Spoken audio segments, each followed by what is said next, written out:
रिलायंस जियो और एयरटेल के बीच जो राइवलरी है और कंपटीशन है, दोनों की जो आपस में टक्कर लगती है, इसने डिजिटल ट्रांसफॉर्मेशन के मामले में भारत को कई सारे डेवलप्ड देशों से आगे लाकर खड़ा कर दिया है। लास्ट में स्टार्ट करने के बावजूद इस हेल्दी कंपटीशन की वजह से भारत फ्रंट रनर बनने की ओर काफी तेजी से बढ़ रहा है। आज से ठीक 1 साल या फिर 6 महीने पहले की बात करें तो 5G रोल आउट में भारत दुनिया की कुछ मेजर कंट्रीज से काफी पीछे चल रहा था। 5G का कमर्शियल रोल आउट दुनिया के बाकी हिस्से में साल 2019 में शुरू हो गया था। साउथ कोरिया ने सबसे पहले 5G को अपने देश में लार्ज स्केल के ऊपर डिप्लॉय किया था। भारत का टेलीकॉम डिपार्टमेंट अभी 5G के लिए पॉलिसीज फ्रेम ही कर रहा था। उस समय America, China, Britain, France, Russia और जर्मनी जैसे दुनिया के बाकी मुख्य देशों ने 5G की डिप्लॉयमेंट अपने अपने देश में ऑलरेडी शुरू कर दी थी। अब चैलेंज था भारत के लिए, क्योंकि मुख्य देशों की बात करें तो भारत ने सबसे लास्ट में 5G की डिप्लॉयमेंट को स्टार्ट किया था। इस वजह से कई सारे एक्सपर्ट्स और इवन गवर्नमेंट ऑफ इंडिया का एस्टिमेट था कि भारत की 200-300 मेजर सिटीज तक 5G पहुंचाने में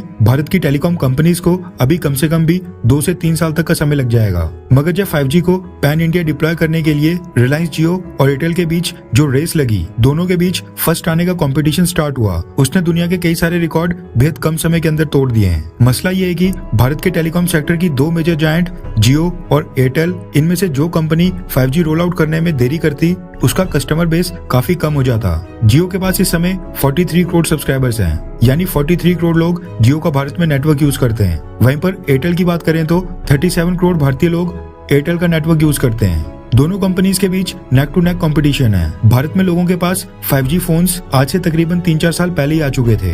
एंड्रॉइड और आईफोन फोन्स में 5G फीचर्स काफी पहले दे दिए गए थे और भारत में कई सारे लोग 5G का वेट ऑलरेडी कर रहे थे।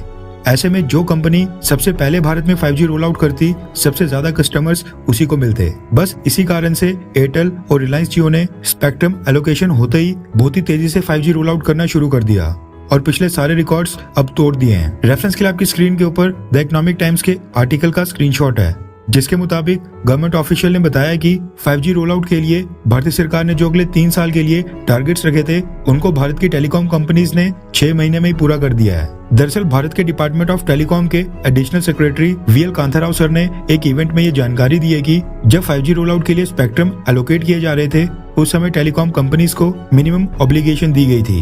1 साल, 2 साल और 3 साल का टारगेट दिया गया था और टेलीकॉम कंपनीज को कहा गया था कि हर साल के एंड में इतनी सिटीज, इतने टाउन्स में 5G आ जाना चाहिए। लेकिन मुझे ये बताने में खुशी हो रही है कि नंबर ऑफ सिटीज और टाउन्स को कवर करने का जो टारगेट अगले 3 साल के लिए दिया गया था, उसको भारत की टेलीकॉम कंपनीज ने मात्र 6 महीने के अंदर ही पूरा कर दिया है। 350 से ज्यादा टाउन्स में 1 लाख से ज्यादा साइट्स अभी तक सेटअप कर दी गई हैं और इस साल के अंत तक भारत का मेजर हिस्सा 5G से कवर कर लिया जाएगा। उन्होंने बताया कि स्टेट ओन्ड BSNL अगले साल 2024 के अप्रैल महीने में 5G रोल आउट स्टार्ट करेगी। इससे कई सारे सेक्टर्स को फायदा होगा। एडिशनल सेक्रेटरी वीएल कांथाराव सर ने आगे ये भी जानकारी दी कि भारत का न सिर्फ 4G स्टैक पूरी तरह से मैच्योर हो गया है, बल्कि 5G स्टैक पूरी तरह से डेवलप हो गया है और रेडी टू डिप्लॉय है, यानी पूरी तरह से ऑपरेशनल है और साथ में इसको दुनिया में किसी भी देश को एक्सपोर्ट किया जा सकता है। अगर इस पूरी डेवलपमेंट को देखा जाए तो 5G रोल आउट में इतनी तेजी भारत में इसलिए देखी जा रही है क्योंकि एयरटेल और जियो के बीच में हेल्दी कंपटीशन है। खैर, आप कौन सा नेटवर्क यूज करते हैं, एयरटेल या फिर जियो, और क्या आपकी सिटी या फिर गाँव में 5G आ गया है? नीचे कमेंट करके जरूर बताएं।